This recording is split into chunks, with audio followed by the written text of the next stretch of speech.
സംസ്ഥാന സ്കൂൾ കായികമേളക്ക് കുന്നംകുളം ഒരുങ്ങിക്കഴിഞ്ഞു. ദീപശിഖ പ്രയാണം തൃശൂർ തേക്കിങ്കാട് മൈതാനിയിൽ നിന്ന് ആരംഭിച്ചു. 6000 പേർക്ക് സദ്യ ഒരുക്കുന്ന കുന്നംകുളത്തെ ഭക്ഷണശാലയിൽ, കായികമേളയോടനുബന്ധിച്ച ഭക്ഷണശാലയിലാണ് ഞാനിപ്പോൾ ഉള്ളത്. ഒരു നേരം 1000 പേർക്ക് ഒരുമിച്ചിരുന്ന് ഭക്ഷണം കഴിക്കാൻ അത്യധികം സൗകര്യം ഒരുക്കിയിട്ടുള്ള ഭക്ഷണശാലയാണ്. ഇത്തവണ ഒരു മാറ്റം കൂടിയുണ്ട്. എല്ലാ തവണയും സ്വാദിഷ്ടമായിട്ടുള്ള സദ്യ ഒരുക്കുന്നത് പഴയടം നമ്പൂതിരിയായിരുന്നു. പക്ഷേ ഇത്തവണ പഴയടമില്ല, പകരം കൊടകരയിലെ അയ്യപ്പദാസ് ആണ്. അയ്യപ്പദാസ് ആദ്യമായിട്ടാണ് സംസ്ഥാന കലോത്സവ കായികമേളക്ക് സദ്യ ഒരുക്കുന്നത്. ആദ്യമായിട്ടാണ് സംസ്ഥാന തലത്തിൽ ചെയ്യുന്നത്, ആദ്യമായിട്ടാണ്. ഇതിനു മുമ്പ് 3 തവണ ജില്ലാ റവന്യൂ കലോത്സവം നമ്മൾ ചെയ്തിട്ടുണ്ട്. കഴിഞ്ഞ ജില്ലാ കലോത്സവം ഞങ്ങളുടെ ചേർന്നതും, അതിനു മുമ്പ് മമ്മിയൂർ ഗുരുവായൂർ ചേർന്ന ജില്ലാ കലോത്സവം, അതിനു 2 കൊല്ലം മുമ്പ് ചാലക്കുടിയിൽ ചേർന്ന തൃശ്ശൂർ ജില്ലാ കലോത്സവങ്ങൾ, പിന്നെ സബ് ജില്ലകൾ കുറേ ചെയ്യാറുണ്ട്. 6000 പേരാണ്. അതായത് അയ്യപ്പേട്ടൻ്റെ തന്നെ ചരിത്രത്തിൽ ആദ്യമായിട്ടായിരിക്കും ഇത്ര അധികം ആളുകൾക്ക് ഭക്ഷണം വന്നത് അല്ലേ? അങ്ങനെയല്ല, ഇതിലും ജില്ലാ കലോത്സവം 8-9 ഉണ്ട്, 8000-9000 ഉണ്ട്.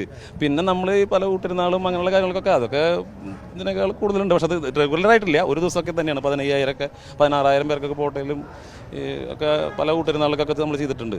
എങ്ങനെയാണ് ഈ ഭക്ഷണ അതിൻ്റെ ഒരു മെനു ഒന്ന് പറയാമോ? മെനു എന്ന് പറഞ്ഞാലേ, ഒരു ദിവസങ്ങൾ നമ്മൾ കാലത്ത് തൊട്ട് തുടങ്ങണം. കാലത്ത് നമ്മൾ കുട്ടികൾക്ക് 5 മണിക്ക് പാലും മുട്ടയാണ് കൊടുക്കണേ. ഇത് കഴിഞ്ഞാൽ 7 മണിക്ക് പ്രാതൽ. അത് ഓരോ ദിവസങ്ങളിലും മാറിക്കൊണ്ടിരിക്കും ഐറ്റംസ്. അത് അപ്പം ഇഷ്ടു, ദോശ, സാമ്പാർ, അങ്ങനെ ഐറ്റംസ് മാറിക്കൊണ്ടിരിക്കും. 11 മണിക്ക് ചായയും സ്നാക്സും ഉണ്ട്. അത് ഒരു 3500-4000 പേർക്ക് അത്ര അതുമുണ്ട്. 12 മണി തൊട്ടാണ് നമ്മൾ സദ്യ എന്ന് പറയുമ്പോൾ നമ്മൾ സാധാരണ ഒരു 5 തരം കറികൾ എല്ലാ ദിവസവും മാറിക്കൊണ്ടിരിക്കും. ഒരു സാധാരണ നല്ല തരത്തിലുള്ള സദ്യ തന്നെ. പായസങ്ങൾ 4 ദിവസം 4 തരം പായസമായിരിക്കും. പായസമടക്കമുള്ള ഒരു വിഭവസമൃദ്ധമായ സദ്യ.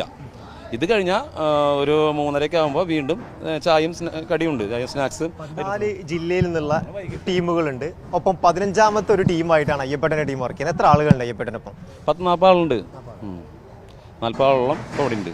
എന്നാൽ ഈ ചരിത്ര ദൗത്യത്തിന് ഒരുങ്ങിയാണ് അങ്ങനെ ഒന്നുമില്ല. നമുക്ക് ഇങ്ങനെ എന്താ പറയുക, നമ്മൾ പരമാവധി നല്ല ലെവലിൽ ചെയ്യാൻ, ഏറ്റവും നമ്മളെ കൊണ്ട് പറ്റാവുന്ന ലെവലിൽ ചെയ്യാൻ, ഏറ്റവും നന്നാക്കി ചെയ്യാൻ നമ്മൾ നോക്കും. കാരണം നമുക്കൊരു ഇങ്ങനെ ഒരു അവസരം കിട്ടിക്കണതല്ലേ, ഏറ്റവും നന്നാക്കി നല്ല ലെവലിൽ നല്ല മെറ്റീരിയൽ എടുത്ത്, പിന്നെ കുട്ടികളല്ലേ ഭക്ഷണം കഴിക്കുന്നത്, അപ്പോൾ നല്ല ലെവലിൽ തന്നെ കഴിച്ചതാവാനുള്ള എല്ലാ ശ്രമങ്ങളും നമ്മുടെ ഭാഗത്തുനിന്നുണ്ടാവും. വൈകുന്നേരം നോൺ ഉണ്ട് കേട്ടോ. ഒരു ദിവസം ചിക്കൻ ആണെങ്കിൽ ഒരു ദിവസം ബീഫ്, അങ്ങനെ എല്ലാ ദിവസവും മാറിക്കൊണ്ടിരിക്കും. വൈകുന്നേരം നോൺ വെജ് ഉണ്ട്. വൈകിട്ട് കായികമേളയിൽ ഉണ്ടാവാറുണ്ട്. ഇങ്ങനെയാണ് ഭക്ഷണശാലയിൽ, ഊട്ടുപുരയിൽ മാറ്റമുണ്ട് ഇത്തവണ.